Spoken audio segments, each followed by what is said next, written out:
there because we are the premier multi-ethnic minority. Sorry, I didn't have the sign ready for me.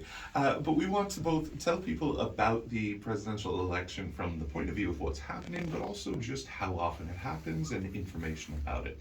I know for me, coming from America, I can get pretty confused. Over there we have different times, lengths of terms and stuff, and the job is very different. So I understand that you're going to be talking us through both the election and the role of the president? Yes. Awesome. Perfect. So with the Irish presidential election approaching us fast, we wanted to do a quick run through of all things involving the election, such as a list of current candidates running, those who have dropped out, celebrities getting involved, etc. So the vote is due to take place on October 25th of this year, and the new president will take office on November 12th, and it is gathering a lot of momentum as it sneaks up on us. Voters are watching closely to see which parties and which candidates can deliver on the big issues currently present in Ireland. Right now, our government is a coalition government made up of three parties, which are Fianna Fáil, Fine Gael and the Green Party. But as of recent, Sinn Féin has been leading in the polls. Sinn Féin has put itself forward as the main opposition to the current government, focusing on issues such as housing, the cost of living and social injustice issues. Smaller parties such as the Social Democrats and People Before Profit have been trying to carve their way with the younger generation and more progressive voters. The independents could also play a crucial role in the final result of this election. For those of you who may not know, the Irish president serves a term of 7 years at a time and can only hold a position for 2 terms. For the last 14 years, our very beloved Michael D. Higgins has been our president, and I think it's fair to say we will miss him dearly. Oh, easily, yeah. While the president serves mainly a ceremonial role, representing the state at both national and international official events, they also hold the power to appoint the Taoiseach, sign bills into law, dissolve the Dáil, refer bills to the Supreme Court to test their constitutionality before signing them into law, and finally the president can grant pardons or commute sentences, but only on the advice of the government. Which I've always understood that to be the difference between the head of government and the head of state, which the president is, and the head of government, what the Taoiseach is. Yeah. So this election will determine the 10th president of Ireland, with our first president, Douglas Hyde, only being elected in 1938. To secure their name on the ballot in the first place, the candidates must be at least 35 years of age and get the support of either 20 current members of the Oireachtas, which is TDs or senators, or 4 local authorities, which is city and council members. So what are the public concerned about? 3 main topics that keep appearing in Irish headlines are housing, cost of living and healthcare. Housing continues to dominate headlines, with rent prices skyrocketing, home ownership becoming unattainable for the new generation of adults, and homelessness continues to rise rapidly. People are concerned about affordability, stability, and whether government policy and leadership can deliver real improvements. Sinn Féin has been the party that has been addressing these issues again and again, and has promised to obtain a state-led house building project on a huge scale. The cost of living is another huge issue in this country, with groceries becoming more expensive and electricity prices rising. The people of Ireland want action, as just simply living day to day on a basic level is becoming unrealistic. People are looking for any candidate for reassurance, stability, or policy ideas that will help ease the pressure. Although the presidency has quite limited power over economic policy, a candidate's ability to speak credibly on such issues matters. So which party is going to make moves to help with this problem? Healthcare will be another crucial point for parties to hit on in this election, as overcrowded hospitals and long wait lists continue to nurture the public's frustration and anger. As the role of president is more about representing the country and being a figurehead, people want someone who is compassionate, honest, and who has the ability to unite people and not create divides. So who is going to use this huge platform to promote peace, neutrality, and protect human rights? And there is a huge field of potential people. I know that it has been whittled down, so I think you're going to give us some more information on who's still around and who's still a threat. Yeah, so at the moment there's only 3 definite candidates. So first of all, we've Catherine Connolly, who is an independent TD and who has represented Galway West since 2016. Her campaign is focused on highlighting social inequality, including homelessness, as well as advocating for improved climate change. And she's been a long-time supporter of housing and health issues also. Connolly has said she did not decide to run based on the support she had from political parties, but stating, "When I made my decision because it was the right decision for me. I believe the characteristics that people want a president to have," and saying, "I base my decision on the messages I got and the point of where we are in our history, my experience as my election as Last Ceann Comhairle, that it was right to stand up and be counted." And I am just looking there, it seems that she has a sort of a rainbow of support. It seems that a couple of different organisations as well as local councils have got behind her to put her in the running. Yeah, and Sinn Féin still hasn't decided on their candidate, so they're deciding to bring up their own candidate, or they could end up backing. And I'm sure Catherine herself is waiting with bated breath to see what they're going to do. Definitely. Who else is still in the running? So next up we've Heather Humphreys from Fine Gael, who is currently the Minister for Social Protection. She was confirmed as Fine Gael's candidate after Mairead McGuinness had to withdraw from the race. Humphreys has announced that her campaign will focus on community, unity and opportunity, particularly speaking on facilitating the reconciliation of the island of Ireland. In her speech to the large audience that attended her campaign launch in Monaghan Town over the weekend, she said that she would not be afraid to speak her mind if elected president when dealing with the current government. Okay. When she says reconciliation of the island, that means 32 counties, right? Yeah. Yes. Okay, that's the kind of interesting take that I think president candidates are allowed to say.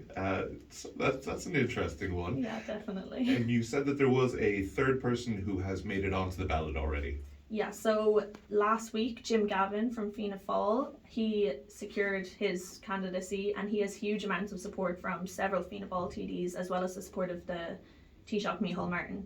And Gavin wants to take the opportunity to turn his history of sports leadership and turn it into national service. Well, we'll see. There are elements of managing a GAA team that I can't imagine would actually transfer. There's been some controversy as well. I know that after that election, or that vote for Jim Gavin, Bertie Ahern wasn't very happy, and somebody once said, you can tell based off of how people react who broke up with who. And so I can see that Fianna Fáil, for a little bit there was some tension over who they were going to go with, but they did settle on Jim Gavin. Now, there are a couple of people who either very recently dropped out or are still almost on the ballot. Maybe you can tell us about them. So I'm sure most of you heard that Conor McGregor, former UFC fighter, had dropped out yesterday morning. He had currently stated that he would be running to be the next president of Ireland at the start of this year, and he had also claimed that he had gotten the support that he needed to put his name on the ballot. McGregor has drawn significant attention on social media with controversial opinions and claims to be a challenger to the political establishment. Doubts against the legitimacy of Conor McGregor's bids were high, and his past legal cases involving sexual assault and indecent exposure were likely to ensure his popularity was low. But as I said, as of yesterday morning, he decided to pull out of the race. It was a short campaign for McGregor, but he had become a very high profile, dominating the headlines in recent weeks. He wrote on X, "This was not an easy decision, but it is the right one for me at this moment in time.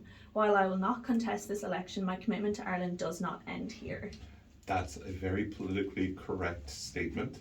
So well done to him for dropping out.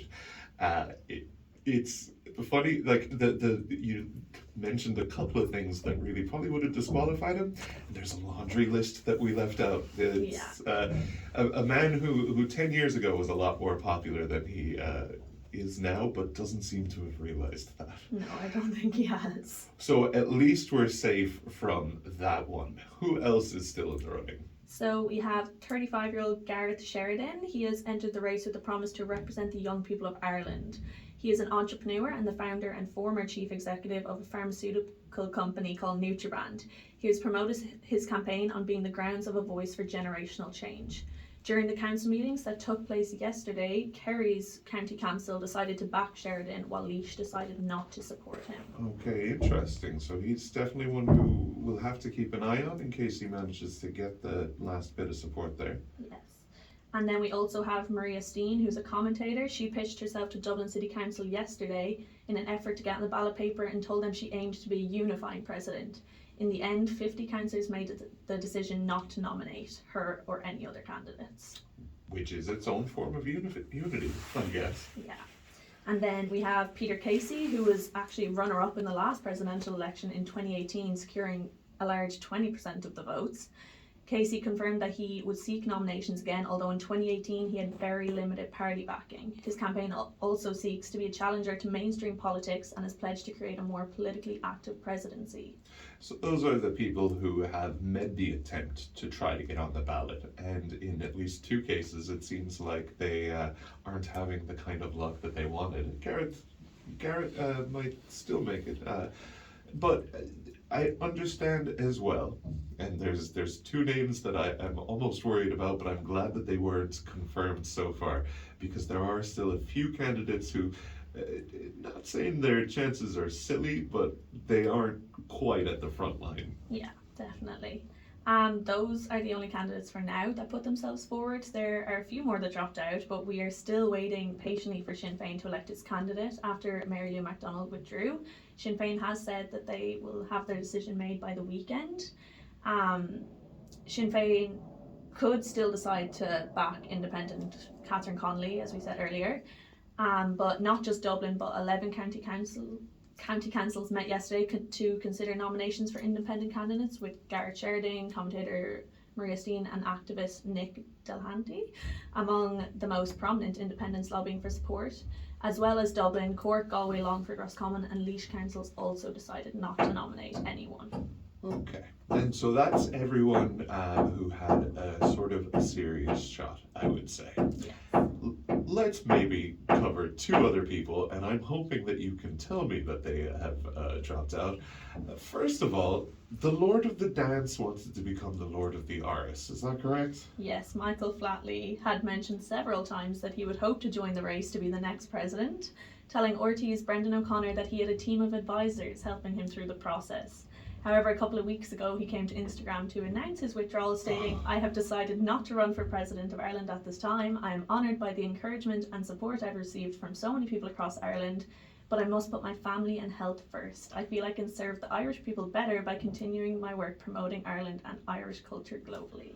When your presidential candidacy ends with an Instagram post, I have to wonder how legitimate it was. How serious, yeah. There's 2 other names as well. I know Bob Geldof, I just think he answered a question once. I don't think he put any effort into it. But then the other one, and this is someone who I know has dropped out, but I did really enjoy the sort of energy that she had in even putting forward Joanna Donnelly. Yeah, she had recently announced her bid to enter the race, but later admitted that she was unprepared for the undertaking and that she was naive to think that she could take on such a huge challenge. And honestly, her saying that is more self-awareness than so many politicians that we have. It's very honest. Again, it's something I've been sharing with throughout the studios, that the more someone tells me they shouldn't be president, the more I wish that they could. So with the election coming up close, who's looking good out of all those names? So, according to a poll carried out by the Irish Sun, Heather Humphrey is taking the lead with a narrow 21% of the support, followed closely by Jim Gavin and Catherine Connolly, who both have 20%, but there was a massive 39% of participants who were undecided about who they wanted to vote for. So there is still a lot of room for that to swing, as well as you mentioned, Sinn Féin's endorsement could be a big deal, yes, especially if it were to go to Catherine Connolly.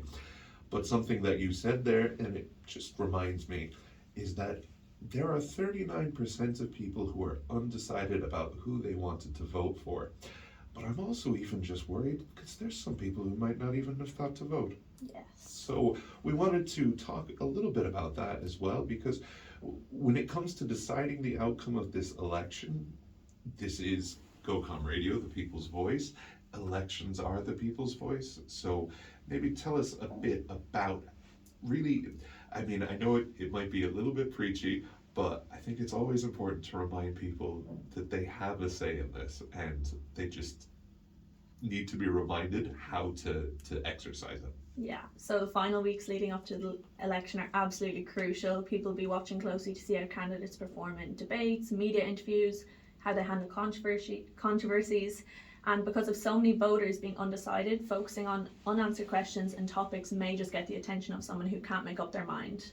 Like who can answer questions on community, identity, fairness, Obviously, those with strong party backings have an advantage when it comes to resources and publicity, so for independents, a lack of infrastructure may make it difficult to stand out. Voter turnout will be crucial for this election. Ensuring your opinion and vote is heard is so important for the democracy of Ireland. Youth turnout was particularly strong during the last election, which is how Sinn Féin had such a strong gain. Young people have been frustrated with everything going on, and I feel like people are becoming cynical on whether any party can truly get them the results that they need. Also, social media is such a huge influence nowadays, and a lot of misinformation can be spread. So not just even young people, but everybody should do their own research to make up their minds for themselves and choose the right candidate for them. And if you have done that, if hopefully listening today helped you either confirm that or think about it a bit more, you still have plenty of time to think. And you also have a little bit of time to make sure you are registered to vote.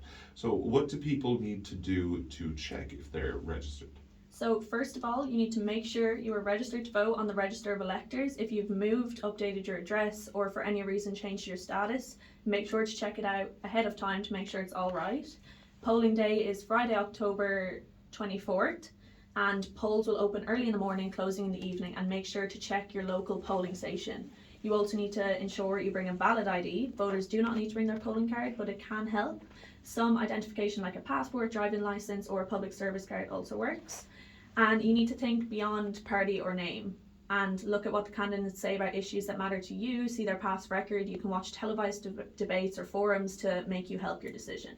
And it is such an important decision. The head of state is functionally perhaps not as crucial, but you mentioned there the 14 years that we've had with Michael D. And the way that he's represented the country on a global scale is amazing. It's such a great example of the Irish people.